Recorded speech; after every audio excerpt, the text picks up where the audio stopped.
Hello everyone, अस्सलाम वालेकुम। Welcome to my YouTube channel Talent Academy. तो आज जो है वो हम केमिस्ट्री का न्यू टॉपिक जो है वो स्टार्ट करने वाले हैं, क्लास 9। ठीक है, तो बेसिक डेफिनेशंस हम पढ़ने लगे हैं। बेसिक डेफिनेशन ऐसी डेफिनेशन जो बेसिक्स बनाती हैं आपकी। सबसे पहले हमारे पास है मैटर। तो मैटर क्या कह रहे हैं कि जितनी भी चीज़ें आपके अराउंड हैं वो सब क्या है, मैटर है। जिसके अंदर जैसे कि अगर आप सांस ले रहे हो, ब्रीथिंग कर रहे हो, तो जो हम ब्रीथिंग करते वक्त इनहेल करते हैं एयर, वो भी हमारे पास मैटर होती है in the form of the gaseous state. Okay. और जो हम मैटर जो है वो हमारी बुक भी है जो हमारे सामने है। ठीक है, या जो जिस बुक को आप रीड कर रहे हो और जो स्टफ़ या चीज़ को आप टच कर रहे हो और ये देख रहे हो, वो सब मैटर में काउंट होता है। मैटर की सिंपली डेफिनेशन क्या होती है? ऐसी चीज़ जिसके पास कोई मास हो, कोई भी वज़न हो। ठीक है, यहाँ पर लिखा हुआ है एंड ऑक्यूपाइज स्पेस, और वो जगह घेरे। ठीक है, जैसे कि अगर आपकी बुक की बात करें तो उसका कोई मास होगा, कोई वज़न की होगी वो बुक। ठीक है, और वो जगह भी घेरती है। ठीक है, it is found in 3 common states. इसकी जो है वो 3 कॉमन स्टेट्स है, जिसके अंदर सिंपली हमारे पास सॉलिड, लिक्विड एंड गैसेस हैं। और इसके अलावा प्लाज्मा को जो है वो हम fourth state of matter consider करते हैं। ये हमने अपनी प्रीवियस वीडियोस में पढ़ा था कि जो है वो फोर्थ स्टेट ऑफ मैटर भी जो है वो डिस्कवर्ड हो चुकी है। ठीक है जी। The different state of matter are due to difference of energy in increasing order. अच्छा, ये जो हमारे पास इनकी स्टेट्स में चेंजिंग आ रही है ना, जैसे सॉलिड अलग है, लिक्विड अलग है, गैसेस अलग है, तो वो किन बेसिस पर आ रही है? एनर्जी की बेसिस पर आ रही है। ठीक है, एनर्जी इन इंक्रीजिंग ऑर्डर। ठीक है, तो अब आई होप आपको समझ आ रहा होगा। आप जो है वो इस डायग्राम में जो है वो ईज़िली अंडरस्टैंड कर सकते हैं कि जो है वो हमारे पास लिखा हुआ है कि हमारे पास ये सॉलिड है, ये इंक्रीजिंग ऑर्डर कहलाता है, यानी कि पहले कम और फिर वो इन द एंड जो है ये चीज़ बढ़ रही है। इसको हम कहते हैं इंक्रीजिंग ऑर्डर। ठीक है, यहाँ लिखा हुआ है ना, इन इंक्रीजिंग ऑर्डर। अब इनके इनके पास जो एनर्जी है उनके अंदर डिफरेंसेस आ रहे हैं। जैसे कि हमारे पास सॉलिड की एनर्जी कम है लिक्विड से। ठीक है, और अब लिक्विड की भी कम है, किससे? गैसेस से। ठीक है, और जो प्लाज्मा है वो सबसे ज़्यादा एनर्जी रखता है। तो इनका ये इंक्रीजिंग ऑर्डर है। सबसे कम सॉलिड के पास एनर्जी होती है और सबसे ज़्यादा प्लाज्मा की एनर्जी होती है।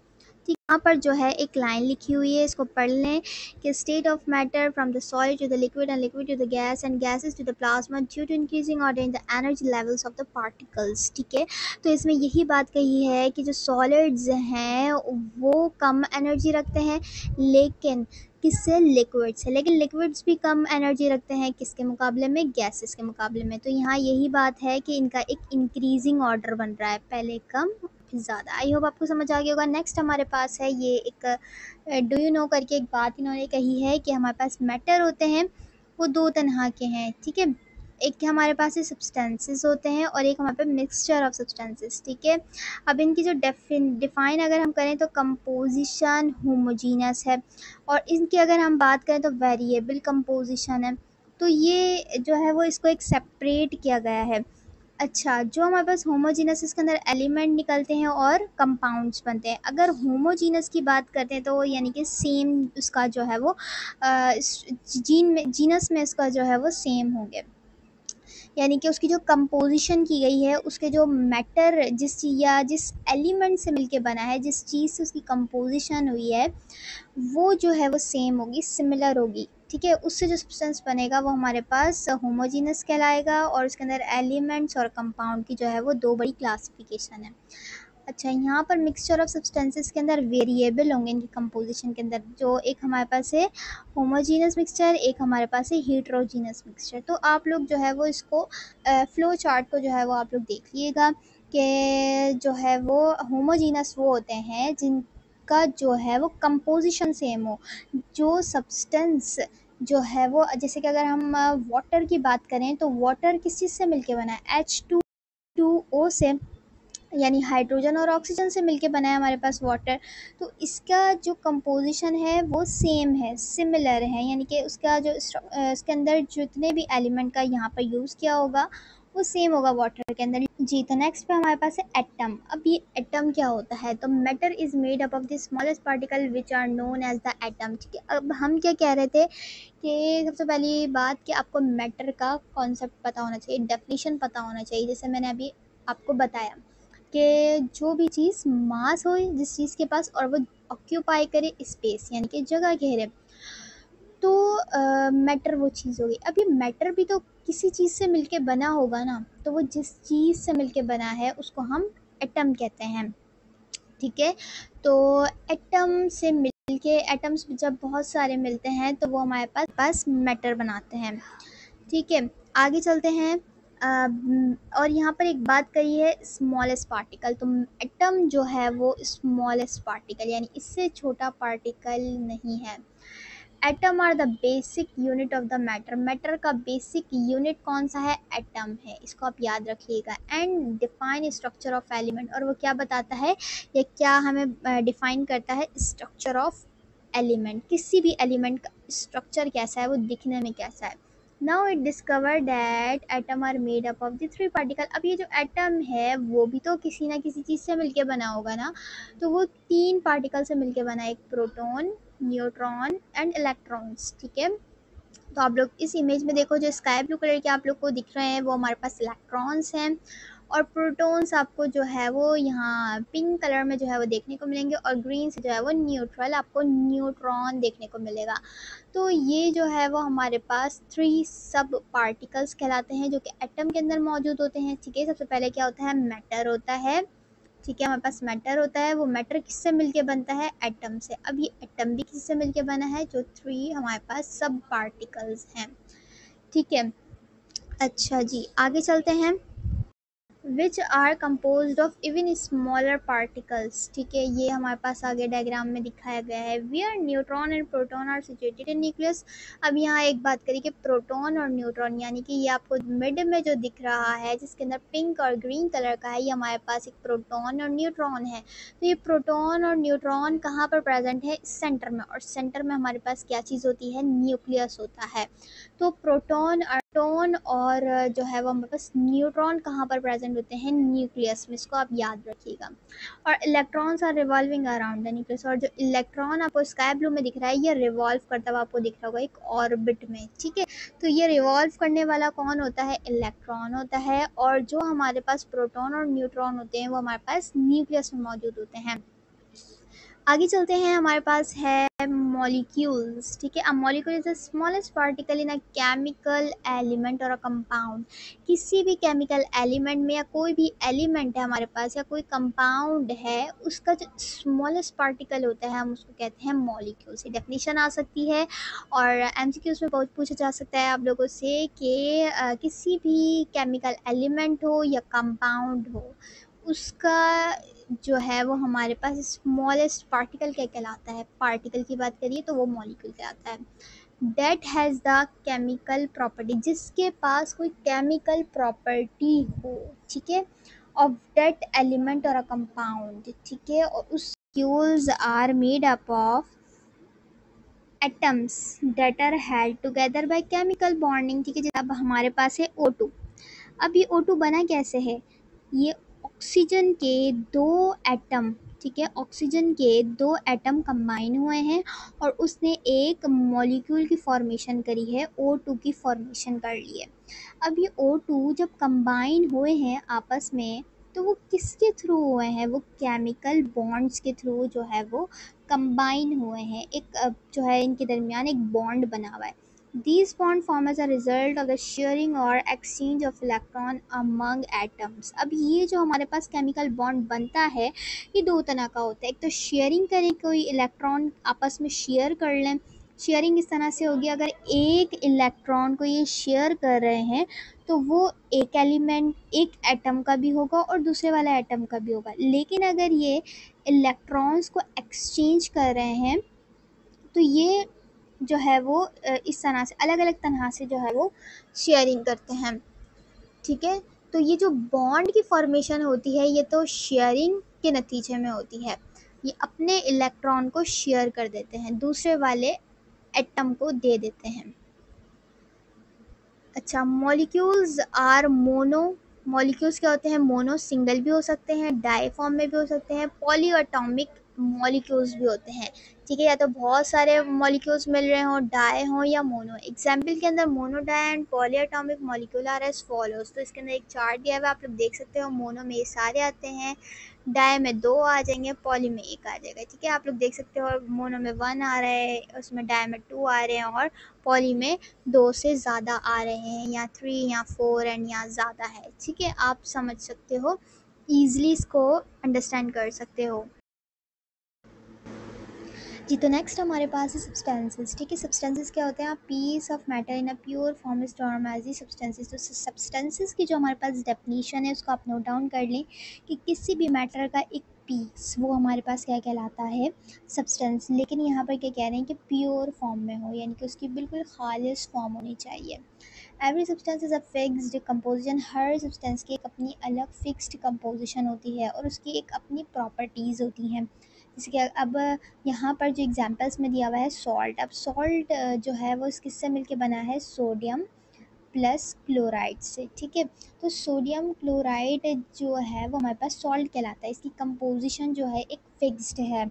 ऐसा नहीं कि सोडियम जो है वो हाइड्रोक्साइड के साथ बना ले बॉन्ड तो ये जब भी सॉल्ट कहलाएगा, ऐसा नहीं होता। तो सॉल्ट की जो है एक स्पेसिफिक और फिक्स्ड कंपोजिशन है सोडियम क्लोराइड। तो जो है वो यहाँ पर यही बात कह रहे हैं। और यहाँ पर आगे लिखा हुआ है हर सब्सटेंस की एक अपनी फिजिकल और केमिकल प्रॉपर्टीज़ होती है। जैसे कि अब यहाँ पर डायमंड है, तो डायमंड की एक अपनी एक फिजिकल जो है वो शेप है।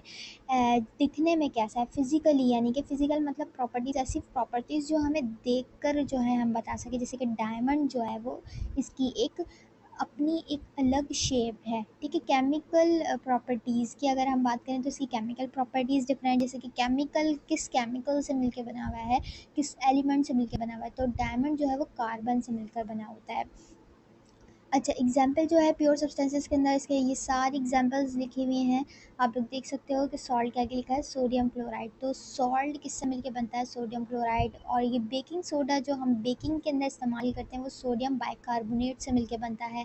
कुछ सब्सटेंसेस जो होते हैं, substances are element and compound. Substances कोई एलिमेंट भी हो सकता है और कंपाउंड भी हो सकता है। ठीक है, तो आप लोग देख सकते हो एलिमेंट। आगे चलते हैं, हमारे पास एलिमेंट की डेफिनेशंस क्या होते हैं, एलिमेंट होते क्या हैं? An element is a substance made up of some type of atom. Same type of atom means क्या हुआ कि एलिमेंट जो है वो एज अ जो है वो हम सब्सटेंस कह सकते हैं। ठीक है, यहाँ कहा ना कि सब्सटेंसेस आर एलिमेंट। सब्सटेंसेस क्या होते हैं? एलिमेंट्स होते हैं। अब ये एलिमेंट्स की अलग से यहाँ डेफिनेशन क्या कही है कि जो बनते किससे हैं? सेम टाइप ऑफ एटम से। अगर हम बात करें सेम टाइप ऑफ एटम, जैसे कि अगर हम डायमंड की बात करें तो वो कार्बन से मिलके बनता है। तो कार्बन प्लस कार्बन के सेम टाइप ऑफ एटम मिलते हैं तो हमारे पास एक एलिमेंट बनता है। याद रखिएगा इसकी डेफिनेशन को। हैविंग सेम एटॉमिक नंबर, उनका एटॉमिक नंबर सेम होना चाहिए। जैसे कि कार्बन का एटॉमिक नंबर होता है 6। ठीक है, तो 6 जो है ये इसका एक फिक्स्ड है। और and can not be decompose into simple substance. और ये डिकम्पोज नहीं हो सकता, फर्दर डिकम्पोज नहीं हो सकता कार्बन। ठीक है, into simple substance by ordinary chemical reaction. ठीक है जी, अगर हम ऑर्डिनरी केमिकल जो है वो रिएक्शन करेंगे, आम से केमिकल रिएक्शंस करेंगे, तो ये जो है वो डिकम्पोज नहीं होगा। लेकिन हमारे पास अब जो है वो एडवांस जो है वो हमारे पास दौर चल रहा है, तो इसके अंदर बहुत सारी हमारे पास टेक्निक्स मौजूद हैं। अच्छा, elements occur in nature. Elements जो है वो नेचर के अंदर जो है वो अकर करते हैं। ठीक है, इन फ्री एंड कंबाइंड से। अब एलिमेंट भी अपने फ्री स्टेट में भी रह सकते हैं, कंबाइंड स्टेट में भी रह सकते हैं। फॉर्म इन, या तो एलिमेंट सॉलिड की फॉर्म में भी हमें दिख सकते हैं, इस लिक्विड की फॉर्म में भी, गैसियस स्टेट में भी। ठीक है, आगे चलते हैं, हमारे पास लिखा हुआ है now 118 elements have been discovered. कितने एलिमेंट जो है वो डिस्कवर्ड हो चुके हैं? 118। इसको याद रखिएगा आप लोग। ठीक है, majority of elements are solid. और ज़्यादातर मेजॉरिटी के अंदर क्या है? सॉलिड है, यानी ठोस चीज़ें हैं। कॉपर है, गोल्ड, जिंक, ये सारी हमारे पास सॉलिड फॉर्म है। तो ज़्यादातर हमारे पास सॉलिड फाउंड होता है। ठीक है, और टोटल कितने हैं? 118। इसको याद रखिएगा। Very few element are liquid. बहुत कम जो है वो एलिमेंट जो है वो लिक्विड है, जैसे कि मरकरी हो गया और ब्रोमीन हो गया। फ्यू एलिमेंट्स आर गैसेस और कुछ जो है वो गैसेस है, हाइड्रोजन, ऑक्सीजन, नाइट्रोजन, ये हमारे पास गैसेस हैं। Elements are divided into metals, non metal and metalloids on the basis of their properties. Elements की बेस प्रॉपर्टीज जो होती हैं, ठीक है, एलिमेंट्स की जो हमारे पास प्रॉपर्टीज होती हैं उनकी बेसिस पे हमने एलिमेंट्स को तीन जो है वो काइंड में डिवाइड किया गया है। एक मेटल है, एक नॉन मेटल्स हैं एंड मेटालॉइड्स हैं। ठीक है, इसको आप रीड करें। इसके अंदर क्या कह रहे हैं कि जो मेटल्स होते हैं solid material which is typically जो है वो क्या होते हैं, हार्ड होते हैं, शाइनी होते हैं, मेलिएबल होते हैं, फ्यूजिबल होते हैं एंड डक्टाइल होते हैं with good electrical and thermal conductivity. अब यहाँ पर क्या हुआ कि मेटल क्या होते हैं, मेटल जो है वो हार्ड होंगे, सख्त होंगे, शाइनी में शाइनिंग देंगे, मेलिएबल यानी कि इसको हम शीट पर भी कर सकते हैं, इसको शीट्स की फॉर्म में भी लगा सकते हैं, फ्यूजिबल यानी कि फ्यूज़ भी हो सकता है, डक्टाइल मतलब इनको हम वायर्स के अंदर भी जो है वो वाइंड अप कर सकते हैं। और ये जो है मेटल्स क्या होते हैं हमारे पास, गुड इलेक्ट्रिकल कंडक्टर्स होते हैं, इलेक्ट्रिकल भी और थर्मल भी। इलेक्ट्रिकल मतलब हम इसके अंदर जो एलिमेंट हमारे पास मेटल्स कहलाते हैं वो हमारे पास गुड इलेक्ट्रिकल कंडक्टिविटी करते हैं, मतलब हम इसको इलेक्ट्रिकल जो वायर्स होते हैं, जो हमारी इलेक्ट्रिसिटी आती है, जो हमारी बिजली आती है, उसके जो वायर्स होते हैं उसके अंदर हम इन मेटल्स का यूज़ करते हैं। जैसे कि सबसे एक्सपेंसिव जो है वो हमारे पास गोल्ड होता है, गोल्ड को हम एज ए यूज़ नहीं करते, ज़्यादातर हम सिल्वर को यूज़ कर रहे होते हैं या कॉपर वगैरह को। ठीक है, and alloys such as steel. और यहाँ पर एलॉयज क्या होते हैं, ये कॉम्बिनेशन होता है कुछ दो मेटल्स के मिलने पर एक एलॉय बनता है। जैसे कि स्टील जो है वो दो सब्सटेंसेस का कॉम्बिनेशन होता है, दो मेटल का कॉम्बिनेशन होता है, वो दोनों मिलके आपस में स्टील फॉर्म करते हैं। ठीक है जी, तो मेटल्स आपको समझ आ गया। हमारे पास क्या है, नॉन मेटल्स वो होते हैं as an element that does not have the characteristic of including ability to conduct heat and electricity. ठीक है, लस्टर और flexibility. An example of a non metals carbon. ठीक है, अब यहाँ पर इन्होंने क्या बात कही कि नॉन मेटल्स वो होते हैं जिनके पास मेटल वाली प्रॉपर्टीज ना हो, उसको हम नॉन मेटल्स कहते हैं। ठीक है, मेटल्स की नॉन मेटल्स लिखा हुआ है ना, नॉन मेटल्स मतलब मेटल्स की जो जो प्रॉपर्टीज हमने ऊपर पढ़ी हैं वो सारी प्रॉपर्टीज इसमें नहीं होंगी, यानी कि सबसे बड़ी जो सबसे ज़्यादा इंपॉर्टेंट है ability to conduct heat and electricity, ये नहीं कर सकते हैं। ठीक है, और इसके अंदर एग्जाम्पल किसकी दी हुई है, कार्बन की दी हुई है। मेटलॉइड्स हमारे पास क्या होते हैं, कॉम्बिनेशन है, जिसके अंदर हमारे पास आर्सेनिक हो गया, एंटीमनी और टिन, ये हमारे पास मेटालॉइड्स हैं, ये हुज प्रॉपर्टीज आर इंटरमीडिएट। ठीक है, तो इनकी बस प्रॉपर्टीज़ देखने को मिलती हैं, वो हमारे पास क्या होती है, इंटरमीडिएट होती हैं, मेटल्स और non metals and solid non metals semiconductors. और जो हमारे पास सॉलिड नॉन मेटल्स होते हैं वो हम एज अ उसको हम सेमीकंडक्टर भी कह सकते हैं, कि जो है वो हाफ इलेक्ट्रिसिटी से कंडक्ट हो सकता है और हाफ इलेक्ट्रिसिटी से कंडक्ट नहीं होता है, दोनों की प्रॉपर्टीज़ होंगी। ठीक है, नॉन मेटल्स की भी और मेटल्स की भी। तो मेटलॉइड्स हमारे पास क्या होते हैं, जिसके अंदर प्रॉपर्टीज़ जिसकी मेटल और नॉन मेटल्स से जो है वो हाफ हाफ जो है वो मैच करती हों। नेक्स्ट हमारे पास यहाँ पर लिखा हुआ है हाउ टू राइट सिंबल। तो write symbol abbreviation to represent the name of element. Element को, किसी भी एलिमेंट को रिप्रेजेंट करने के लिए कुछ एब्रीविएशन होती हैं। A symbol is taken from the name that element from English, Latin और ग्रीक और जर्मन। जो हम सिंबल लेते हैं उस एलिमेंट के नेम को, वो हमारे पास इंग्लिश भी ले हो सकते हैं, लैटिन में भी, ग्रीक में भी और जर्मन में भी। सिंबल आर यूजली 1 और 2 लेटर लॉन्ग। सिंबल जो है वो या तो एक या दो लेटर लॉन्ग हो सकता है, यानी कि जैसे कि हमारे पास every symbol start from the capital, और जैसे कि यहाँ फर्स्ट पॉइंट की बात करी तो हमारे पास या तो एक लेटर होगा या ज़्यादा से ज़्यादा इसके अंदर दो हो जाएंगे, बस, इससे ज़्यादा नहीं होगा। और इसका जो हर सिंबल है वो हमारे पास कहाँ से क्या होगा, कैपिटल लेटर में होगा। जैसे कि कार्बन और सल्फर हम कैपिटल में जो है वो लिखते हैं, सब एलिमेंट्स को हम कैपिटल में लिखेंगे, कैपिटल लेटर्स में लिखेंगे। If symbol is second letter, और अगर हमारे पास सेकंड लेटर हमारे पास आएगा तो वो हमारे पास क्या होगा, स्मॉल लेटर का होगा। जैसे कि अगर हम कैल्शियम की बात करें तो उसका फर्स्ट लेटर हमारे पास कैपिटल होगा और जो उसका सेकंड लेटर है वो हमारे पास क्या होगा, स्मॉल होगा। तो कैपिटल और स्मॉल का आपने ध्यान रखना है। जैसे कि सोडियम है, सोडियम में Na है, तो N जो है वो हमने कैपिटल यूज़ किया है और जो A है वो हमने स्मॉल यूज़ किया है। तो ये हमारे पास कुछ इसके जो है वो रूल्स हैं जो आपने याद रखने हैं केमिस्ट्री पढ़ते वक्त।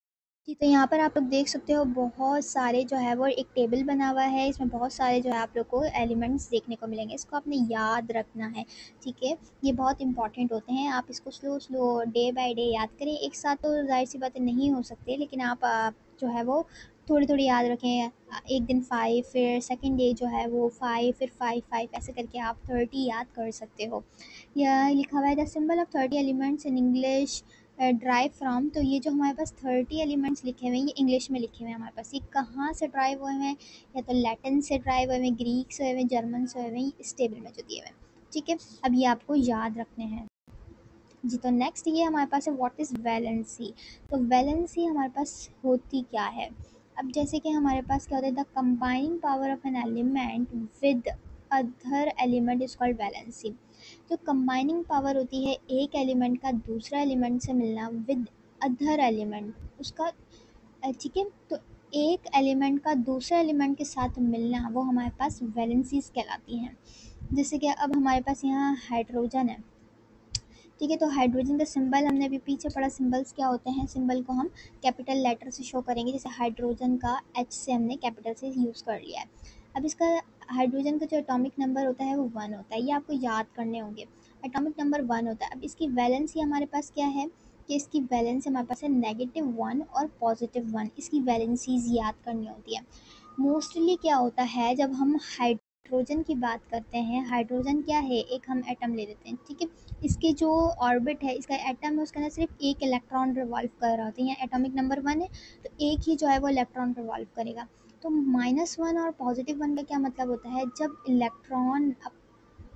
जब ये हाइड्रोजन अपना इलेक्ट्रॉन को क्या करे, लॉस करे, ठीक है? जब ये लॉस करता है तो इसके ऊपर चार्ज आ जाता है पॉजिटिव, ठीक है? लॉस करेगा तो पॉजिटिव चार्ज आएगा। लेकिन यही जो है वो इलेक्ट्रॉन को ये गेन करेगा तो इसके ऊपर आ जाएगा नेगेटिव चार्ज, ठीक है? तो इसलिए इसके ऊपर पॉजिटिव और नेगेटिव चार्ज आता है। तो इस तरह वैलेंसीज जो है वो डिसाइड होती हैं कि अगर हाइड्रोजन लॉस करेगा तो पॉजिटिव, तो ये बन जाएगा H पॉजिटिव। लेकिन अगर आपको कहीं पर भी देखने को मिले H पॉजिटिव, तो इसका मतलब है इस हाइड्रोजन ने अपना इलेक्ट्रॉन लॉस कर दिया है। क्या कर दिया है? लॉस कर दिया है।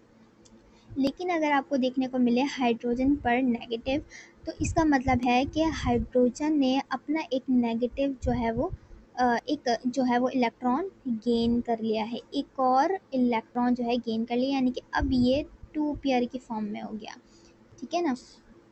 समझ में आ गया कि हमारे पास हाइड्रोजन ने अगर एक इलेक्ट्रॉन गेन किया, ठीक है? गेन मतलब अब ये कितने हो गए? 2 हो गए। तो 2 हो जाएंगे तो हम बोलेंगे H नेगेटिव, ठीक है? लेकिन अगर हम ये बात करें कि इसके पास तो होते ही एक है और ये उस एक को भी लॉस कर देगा, तो इसके पास एक भी इलेक्ट्रॉन नहीं बचेगा, तो वो हमारे पास होगा H पॉजिटिव कहलाएगा, ठीक है? तो इस तरह से जो है वो वैलेंसीज डिसाइड होती हैं। मैंने आपको हाइड्रोजन का करके बताया है, इसी तरह इन सारों का होता है। अच्छा, तो यहाँ पर क्या कह रहे हैं, the valencies depends upon the number of the electrons. किस पर डिपेंड करती है? मैंने आपको किस तरह समझाया है कि इलेक्ट्रॉन से समझाया है, तो इलेक्ट्रॉन्स पर डिपेंड करती है। आउटर मोस्ट शेल, तो हाइड्रोजन में तो होते ही सिंगल एक ही है, तो उस इलेक्ट्रॉन की हमने बात कर ली, किस तरह डिसाइडेड होता है। तो अब यहाँ क्या कह रहे हैं, the number of electron of an atom of an element can gain और लॉस और शेयर। या तो वो गेन करें या लॉस करें या शेयर करें, ठीक है? शेयर की भी बात करी है इन्होंने। Some elements with their symbol and common valencies are given below. कुछ एलिमेंट्स की जो है वो सिंबल और उनके कॉमन वैलेंसीज को जो है वो नीचे टेबल में शो कर दिया गया है, ठीक है? तो मैंने गेन और लॉस की तो आपको बात बता दी है। एक हमारे पास होती है शेयर। तो शेयर क्या होता है, जैसे कि अब हमारे पास ये हाइड्रोजन है, हाइड्रोजन के पास कितने इलेक्ट्रॉन है? सिंपल एक ही इलेक्ट्रॉन रिवॉल्व कर रहा है। अब शेयरिंग में क्या होता है, अब यहाँ पर आ गया एक दूसरा हाइड्रोजन, ठीक है? इस दूसरे हाइड्रोजन ने क्या करा, इस दूसरे हाइड्रोजन के पास भी एक इलेक्ट्रॉन होगा, तो इन दोनों ने जो है वो, ये वाले हाइड्रोजन ने अपना इलेक्ट्रॉन इसको जो है वो शेयर कर दिया, ठीक है? और शेयर करने के बाद जो है ये वाला जो इलेक्ट्रॉन है ये इसके इसके पास भी रहेगा, इस वाले हाइड्रोजन के पास भी रहेगा, और ये वाला इलेक्ट्रॉन जो है वो इस वाले हाइड्रोजन के साथ भी रहेगा। तो इसकी जो डुप्लेट है वो हमारे पास कंप्लीट हो गया है। डुप्लेट मीन्स इसके पास 2 इलेक्ट्रॉन फिल हो गए हैं, ठीक है? अब हाइड्रोजन के पास कितने इलेक्ट्रॉन जो है वो यहाँ रिवॉल्व कर रहे होंगे, कितने होंगे हमारे पास? 2। ठीक है। अब ये 2 होंगे, ऐसा नहीं है कि ये वाले हाइड्रोजन ने जो अपना इलेक्ट्रॉन दिया तो इसके पास एक भी नहीं होगा, नहीं। शेयरिंग में होता है, अगर ये इसने इसको दिया है तो इसके पास भी काउंट होगा, दोनों के पास होगा। ठीक है, तो ये चीज़ हमारे पास शेयरिंग होती है।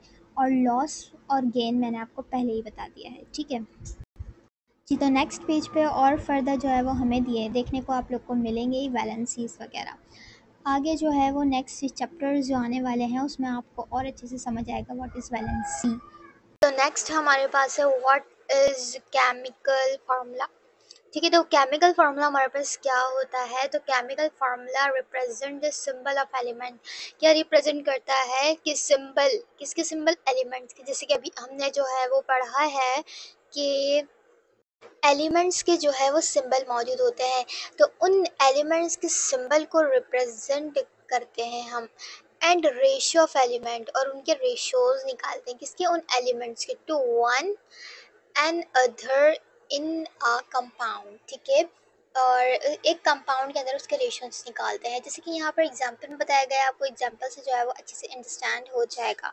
तो यहाँ पर जल्दी से देखते हैं यहाँ पर क्या लिखा हुआ है। Chemical formula tells us the number of atom, क्या बताता है, नंबर ऑफ एटम, यानी कि इसके अंदर कितना एटम्स है। एटम्स को अभी हमने पढ़ा है कि क्या होता है, ऑफ ईच एलिमेंट। तो एलिमेंट के अंदर एटम्स होते हैं इन अ कंपाउंड। ठीक है, तो एक कंपाउंड के अंदर एलिमेंट्स होते हैं और उन एलिमेंट्स के अंदर एटम्स होते हैं, तो वो बताता है नंबर किसका, एटम का, हर एलिमेंट के अंदर, किसी भी कंपाउंड के अंदर। ठीक है, विथ सिंबल, उसको हम किससे इंडिकेट करते हैं, किससे शो करते हैं, हम सिंबल से शो करते हैं।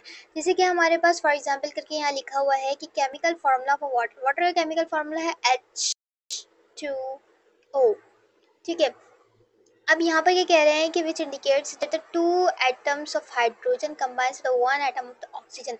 अब जैसे कि हमारे पास यहाँ पर नीचे आपको दिख रहा होगा यहाँ 2 लिखा हुआ है। अब ये 2 क्यों लिखा हुआ है हाइड्रोजन के, जिसका मतलब है कि यहाँ पर हाइड्रोजन के 2 एटम मौजूद हैं। ठीक है, और ये हमारे पास 2 एटम मौजूद हैं इसके अंदर, और वो किसके साथ कंबाइन हो रहा है, वन एटम ऑफ, अगर यहाँ कुछ भी नहीं लिखा हुआ इसका मतलब ये 1 एटम है, किसके 1 एटम है, ऑक्सीजन के। ठीक है, तो यहाँ पर ये चीज़ कही है इन्होंने। और the chemical formula of ammonia, अब यहाँ पर अमोनिया का भी दिया हुआ है NH3। ठीक है, तो show that one nitrogen atom combines with 3 atoms of the hydrogen. NH3 है ना, तो आप लोग को दिख रहा होगा, मैंने कहा कि यहाँ पर अगर कुछ नहीं लगा हुआ तो यानी कि 1 जो है वो नाइट्रोजन का एटम है और 3 जो है वो हमारे पास हाइड्रोजन के एटम्स शामिल है अमोनिया के अंदर। तो ये हमारे पास जो है वो केमिकल फार्मूला कहलाता है। किसी भी कंपाउंड के अंदर एलिमेंट्स होते हैं, उन एलिमेंट्स के अंदर एटम्स होते हैं, तो उन एटम्स का नंबर हम फाइंड आउट करने के लिए जो है वो एक केमिकल फार्मूला करते हैं। उसके अंदर जो है वो एलिमेंट्स को हम जो है वो एज अ किस तरह हम यूज़ कर रहे होते हैं, उनके सिंबल का यूज़ करते हैं। आगे हमारे पास है कंपाउंड। अब कंपाउंड्स क्या होते हैं, the compounds in a substance formed when 2 और मोर एलिमेंट्स, जब 2 या 2 से ज़्यादा एलिमेंट कंबाइन होते हैं तो वो कंपाउंड्स बनाते हैं। ठीक है, कंपाउंड्स वर्ड ही ये है कि 2 या 2 से ज़्यादा चीज़ें मिलती हैं, तो चीज़ों को हम नहीं यहाँ पर यूज़ करेंगे, यहाँ पर हम केमिस्ट्री में एलिमेंट का यूज़ करेंगे। और केमिकली बॉन्डेड, और केमिकली एक बॉन्ड बना है, बॉन्ड मैंने बताया था शेयरिंग से भी होता है और गेन और लॉस से इलेक्ट्रॉन के जो है वो हम बॉन्डिंग बनाते हैं, ये आगे आप अच्छे से पढ़ोगे। Together in a fixed ratio by mass. ठीक है, और वो एक दूसरे से बॉन्ड बनाते हैं, एक साथ रहते हैं फिक्स्ड रेशियो के साथ, किसके थ्रू, उनके मास के थ्रू। अब रिजल्ट में क्या होता है, new internal different properties possessing substance, और जो है एक दूसरा जो है वो कंपाउंड फॉर्म होता है जिसकी प्रॉपर्टीज बिल्कुल ही डिफरेंट होती हैं। जैसे कि अगर यहाँ पर एग्जांपल जो है वो हमें दी हुई है कैल्शियम क्लोराइड की। अच्छा, यहाँ एक और लाइन जो है वो लिखी हुई है, the type of bonds holding elements में भी आयनिक बॉन्ड्स भी हो सकता है और कोवेलेंट बॉन्ड भी हो सकता है। अब आयनिक और कोवेलेंट बॉन्ड कौन कौन से होते हैं, आयोनिक बॉन्ड जो हमारे पास होता है इसके अंदर या तो इलेक्ट्रॉन को लॉस कर देते हैं या इलेक्ट्रॉन को गेन कर लेते हैं। लॉस मीन्स इलेक्ट्रॉन जो है वो लॉस हो जाएगा, यानी कि वो अपने ऑर्बिट को छोड़कर कहीं और चले जाएगा। और गेन का मतलब होता है कि कोई भी इलेक्ट्रॉन को जो है वो गेन करे, हासिल करे, अपने ऑर्बिट में शामिल कर ले। तो ये आयोनिक बॉन्ड इस तरह से होता है। लेकिन जो कोवेलेंट बॉन्ड है वो हमारे पास ऐसा होता है जिसके अंदर शेयरिंग हो रही होती है इलेक्ट्रॉन के। मैंने बताया है थोड़ी देर पहले आप लोगों को किस तरह से शेयरिंग करते हैं कि एक इलेक्ट्रॉन अगर एक एटम शेयर कर रहा है तो वो उसके पास भी रहेगा और जिसको शेयर कर रहा है उसके पास भी रहेगा। ठीक है, तो यहाँ पर फॉर एग्जांपल करके जो है वो NaCl दिया है, CuSO4, KBr और आयनिक कंपाउंड। ये हमारे पास क्या है, एक आयनिक कंपाउंड है। आयनिक कंपाउंड क्या है, यानी कि ये आयनिक बॉन्ड बनाते हैं, यानी कि लॉस और शेयर ऑफ इलेक्ट्रॉन की काम करते हैं। और ये जो सारे लिखे हुए ये हमारे पास कोवेलेंटली कंपाउंड बनाते हैं। जैसे कि अगर हम H2O की बात करें तो H2O के अंदर H2 हमारे पास एज अ एलिमेंट है जिसके अंदर 2 एटम्स हैं। ठीक है, मैंने बताया था कि एलिमेंट्स के अंदर क्या चीज़ होती है या किससे मिलके बनता है, एटम से। तो ये एक एलिमेंट है हमारे पास हाइड्रोजन, उसके अंदर दो मॉलिक्यूल दो जो है वो इसके अंदर एटम्स हैं हाइड्रोजन के अंदर। ठीक है, हाइड्रोजन एज एलिमेंट। अब ये बात आपको समझ में आ गई। लेकिन जो दूसरा हमारे पास ऑक्सीजन है इसके पास सिर्फ और सिर्फ 1 एटम मौजूद है।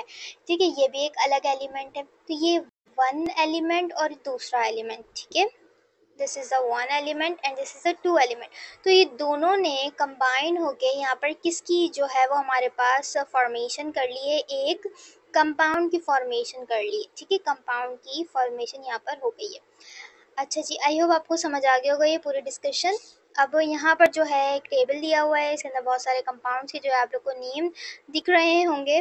दिस इज, तो आप लोग को इसको याद करने हैं। ठीक है, स्लो स्लो याद करें, इजी इजी, लेकिन रेगुलर याद करें। अगर आप रेगुलरली याद करेंगे तो ये बहुत ईजिली जो है वो आपको अंडरस्टैंड हो जाएंगे।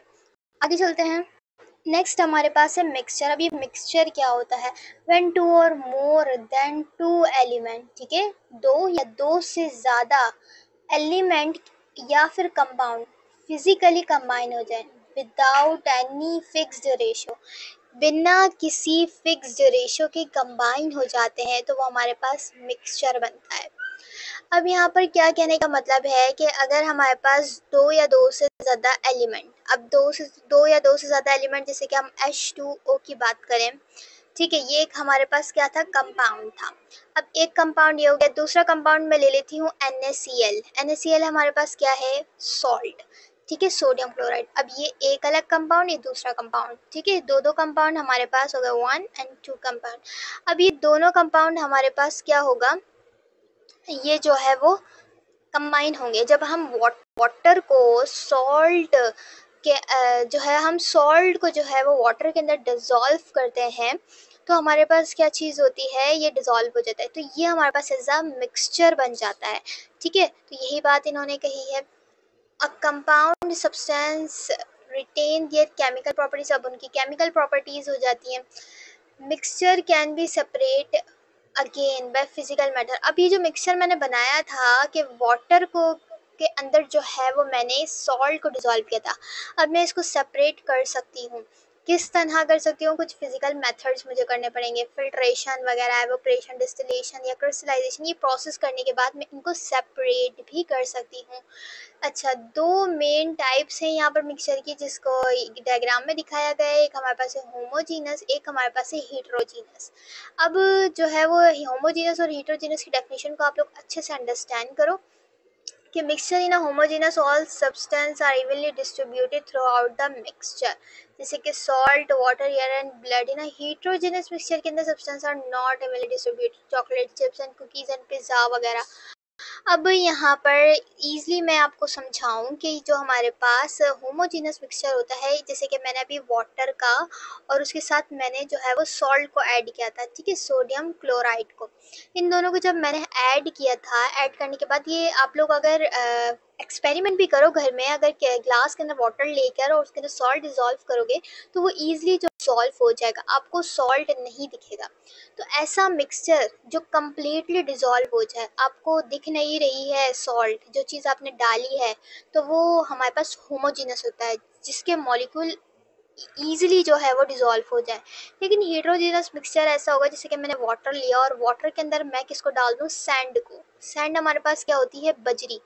ठीक है। रेत जो होती है ना, उसको अगर मैं डालूंगी तो आप उसको कितना भी डिज़ोल्व कर लो, वो कम्प्लीटली डिज़ोल्व नहीं होगा। सॉल्ट जो है वो कम्प्लीटली डिज़ोल्व हो जाएगा, लेकिन सैंड जो है, जो बजरी हमारे पास है, वो कम्प्लीटली डिज़ोल्व नहीं होती। ठीक है। तो ये जो है वो हमारे पास डिफरेंस है।